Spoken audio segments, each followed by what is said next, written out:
औज़ुबिल्लाहिमिनश्शैतानिर्रजीम बिस्मिल्लाहिर्रहमानिर्रहीम। नाज़रीन, मैं हूँ मलिक आफ्ताब अहमद और आप देख रहे हैं मलिक आफ्ताब यूट्यूब चैनल। आज हम दो तीन मौज़ूआत हैं जिनके बारे में बात करेंगे।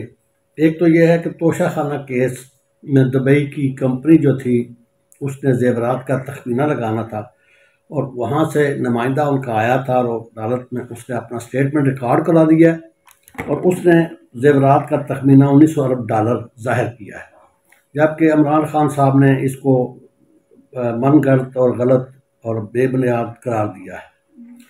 जनाब, दूसरी केस ये है कि आज़म खान साहब ने भी साइफर केस में अपनी शहादत कार्ड करा दी है, जिसमें उन्होंने कहा है कि जनाब प्राइम मिनिस्टर साहब को मैंने साइफर दिया था और शाह महमूद साहब के कहने पर जब वापसी का मैंने उनसे मुतालबा किया तो उन्होंने कहा कि वो साइफर गुम हो गया है।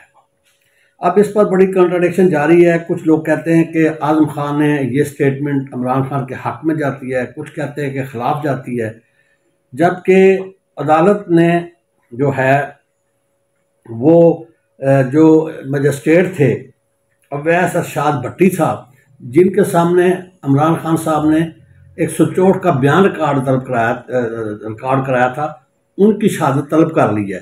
अब वो अदालत में पेश हो गए हैं। उन्होंने 164 का जो बयान रिकॉर्ड उसको किया था वो सारा मनोवन बयान पेश कर दिया कि ये जनाब शहादत दी थी।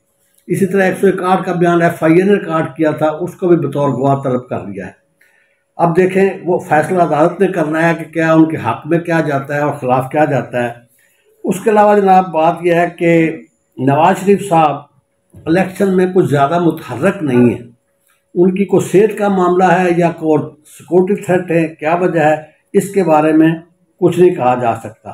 बिलावल भुट्टो साहब ने लाहौर में एक जलसा किया है जिसमें उन्होंने एक रिकॉर्ड कायम किया है। बहुत अच्छा और बड़ा बेहतरीन जलसा था और बड़ी लोगों की उसमें आमद थी, जिसमें जनाब एतजाज़ अहसन साहब ने भी शिरकत की और उनकी इससे पहले की जो सारी थी अपना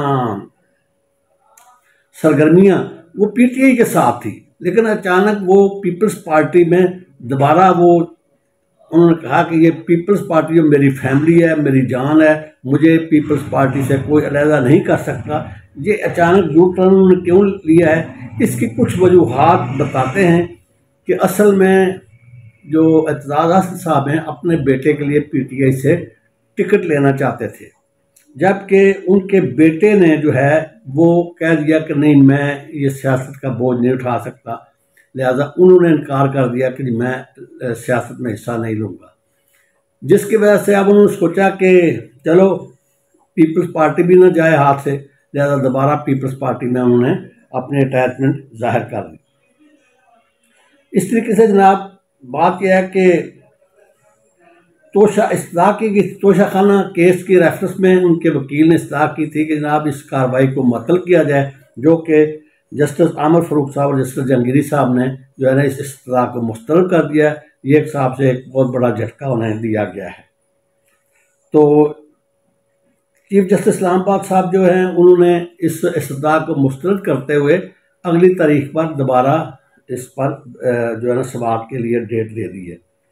तो इस तरह जनाब अली नाज़रीन के ये बात जो है ना वो काबिल ज़िक्र है यहाँ पर कि क्योंकि फ़ैसले अदालतों ने करने हैं, इसके बारे में हम कोई अपनी राय नहीं दे सकते कि ये उनके ख़िलाफ़ किया जा रहा है या हक़ में जा रहा है। ये फ़ैसला बाहर कैफ अदालत ने ही करना है, तो अदालतें जो फ़ैसला करेंगे वही फ़ैसला हतमी होगा। अब देखते हैं कि अदालतें क्या रुख अख्तियार करती हैं, जबकि जो एहतसाब कोर्ट के जज साहब हैं उन्होंने छुट्टी के लिए भी दरख्वास्त दे दी है कि मुझे सेहत की बिना पर मुझे रिटायरमेंट तक छुट्टी दी जाए, लेकिन अभी तक उनकी छुट्टी मंजूर नहीं हुई। आया उसके पीछे क्या रीज़न है, उन्होंने क्यों ये दरख्वास्त दी है, वो इस केस की समाअत नहीं करना चाहते या कोई दबाव है या क्या वजह है, इसका आइंदा आने वाले दिनों में पता चलेगा। तो इंशाल्लाह किसी दूसरे भी इलाक़ में इंशाल्लाह फिर हाज़िर होंगे। अस्सलाम वालेकुम।